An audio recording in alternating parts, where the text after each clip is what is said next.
Hello বন্ধুরা, আজকে কথা বলবো দেবরা যে রিলিজ ট্রেলার অ্যানাউন্স করে দেওয়া হয়েছে সেটা নিয়ে।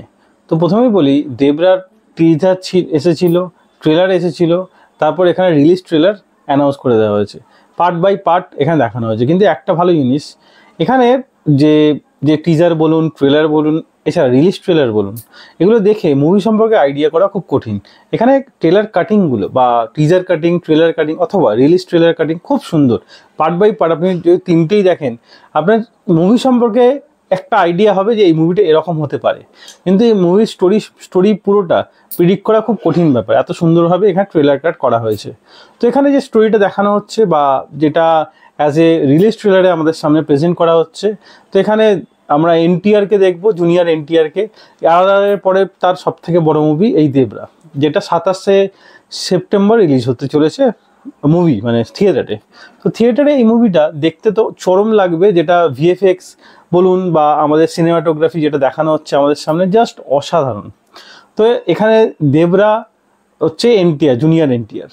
তো জুনিয়র এনটিআর স্বপ্নে, সে বলছে ঘটনাটা যে স্বপ্নে সে দেখছে সে এত মানুষকে মেরেছে যে সমুদ্র পুরো লাল হয়ে গেছে। তো এখানে আমরা দেবরা মানে জুনিয়র এনটিআরকে তো দেখবো, এবং এখানে ছেলে এবং বাবা একটা অ্যাঙ্গেল থাকবে। যেরকম আমরা দেখেছিলাম জওয়ানে, যেরকম দেখেছিলাম ছেলে এবং বাবার অ্যাঙ্গেল, এখানেও সেম দেখবো, ছেলে এবং বাবার অ্যাঙ্গেল। কিন্তু এখানে কিছু কিছু মুভির আপনি হাইপ দেখতে পাবেন, যেমন এখানে দেখানো হয় সমুদ্রের তলায় কিছু কঙ্কালকে দেখানো হয়। তো এটা দেখে আপনার মনে হবে পাইরেটস অফ ক্যারিবিয়ান দেখছেন। এবং বাবার ছেলের যে কেমিস্ট্রি সেটা দেখানো হবে, যে বাবা এক সময় প্রচুর বড় যোদ্ধা ছিল, তারপর তার ছেলে যোদ্ধা হয়েছে বা তার ছেলেকে বাঁচানোর জন্য তার বাবা আসবে, সেটা একটা জওয়ানের অ্যাঙ্গেলও দেখে মনে হতে পারে। কিন্তু তামিল মুভিগুলো মানে চরম লেভেলের হয় এবং চরম লেভেলের সাসপেন্স ক্রিয়েট করে, আমরা দেখেছি আগেই। যেগুলো প্যান ইন্ডিয়া রিলিজ হয় সেই মুভিগুলো যেরকম বাজেট হয় সেরকম স্টোরিও ক্রিয়েট করে, যেটা আমাদের চরম লাগে, যেরকম আমরা আগের মুভিগুলো দেখেছি।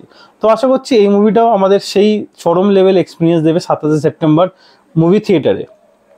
তো বড় পর্দায় এই মুভিগুলো দেখতে দারুণ লাগে। তো এখানে সমুদ্রের দেখানো হয়, সমুদ্রের মধ্যে তাদের একটা গোষ্ঠী থাকবে, দেবরা থাকবে, এবং এছাড়াও এখানে সাইফ আলি খানকেও আমরা দেখবো, যার নাম ভৈরবা।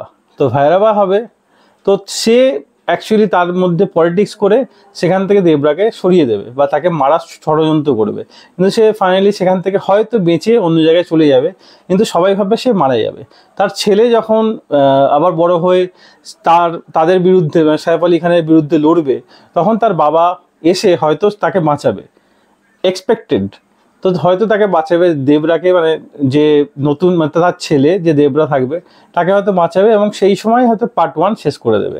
যেহেতু পার্ট 1 এবং পার্ট 2 দুভাবে ডিভাইড করা আছে মুভিটায়, তো সেই জায়গায় একটা দারুণ পয়েন্টে এসে শেষ করবে। যেমন আমরা পুষ্পাতে দেখেছিলাম একটা সুন্দর পয়েন্টে এসে শেষ করেছিল মুভিটা, যেটা পার্ট 2 এর হাইপ ক্রিয়েট করেছিল। এছাড়াও আমরা কেজিএফও দেখেছিলাম, কেজিএফের হাইপ ক্রিয়েট করার পর কেজিএফ 2 চরম সাকসেস পেয়েছিল, সেই চরম লেভেলের একটা ক্রিয়েট করেছে। এছাড়া বাহুবলী দেখেছিলাম, বাহুবলী 2 দেখেছিলাম, সেই চরম লেভেলের একটা সাসপেন্স ক্রিয়েট করার পর যে 2 মানে সেকেন্ড পার্ট যেটা নিয়ে আসে সেটা চরম সাকসেস হয়। তো দেবরা পার্ট 1 হয়তো সেখানেই শেষ করবে, এবং তারপর তার পার্ট 2 নিয়ে আসবে, হয়তো দেবরার থেকেও বেশি পার্ট 2টা বেশি মানে লেভেলের সাকসেস পাবে। তো দেখা যাক, মুভিটা আসুক, সেটা নিয়ে আবার কথা বলবো। আমার তো টিজার বলুন, ট্রেলার বলুন এবং রিলিজ ট্রেলার তিনটেই ভালো লেগেছে। তো আপনার রিলিজ ট্রেলারটা কেমন লাগলো কমেন্টে অবশ্যই জানাবেন, আর জুনিয়র এনটিআরকে আপনার কেমন লাগে কমেন্টে অবশ্যই জানাবেন। তো সাইফ আলি খানের আমার মানে নেগেটিভ রোলে দারুণ লাগে সাইফ আলি খানকে। তো যাই হোক, আজকের ভিডিও এতটাই। ভিডিও ভালো লাগলে একটা লাইক অবশ্যই দেবেন, এরকম আরও ভিডিও পেতে চ্যানেলটা সাবস্ক্রাইব করে পাশে থাকা বেল আইকনটি অবশ্যই বাজিয়ে দেবেন। দেখা হচ্ছে পরের ভিডিওতে, ততক্ষণ যেন ভালো থাকুন, সুস্থ থাকুন। ভিডিও দেখার জন্য ধন্যবাদ, বাই।